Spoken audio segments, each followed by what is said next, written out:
Get back to the other big story tonight. Howard County Council passed two emergency bills limiting the possibility of ICE in their area. The notice for a permit for a planned detention center, well, that drew much attention from neighbors, even sparking protests outside of council meetings.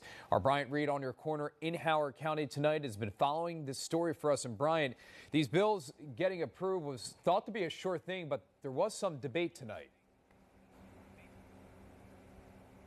Yeah, absolutely, Rick. CB 16 breezed through the process. That was no big deal. But CB 17 almost got tabled, as a matter of fact, for another month. And that's because County Council kept questioning how much responsibility they could put on county employees to go out of their way to notify them when ICE was in the area. And I am very proud to be supportive of this CB 16. I vote yes. My vote is yes. My vote is yes. My vote is yes. The ultimate ruling for emergency bills in Howard County.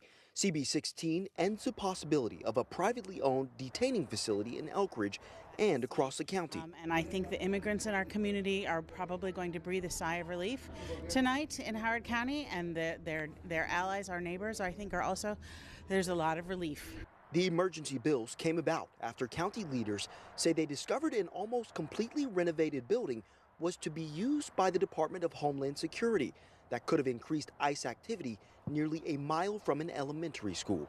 Earlier this week, County Executive Calvin Ball pulled the permit for the building. But in a statement to WJZ, DHS says they never had plans for a detainment facility in Elkridge, although they also never said what they were planning. 16-2026 unanimously passes.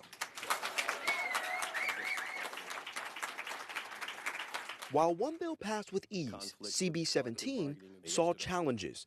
There was confusion to what the expectations will now be for county employees. To create a situation where you are obligated to choose between potentially interfering with law enforcement or losing your job in real time just seems like an absurd obligation to lay on employees. After facing a tabled vote, CB 17 eventually passed 4-1, setting guidelines and establishing phone numbers and a hierarchy of how employees will let county leaders know about ICE in their communities. It's going to be very important to have signs that display how ICE is not allowed and to have clear lines of delineation because people are very vulnerable.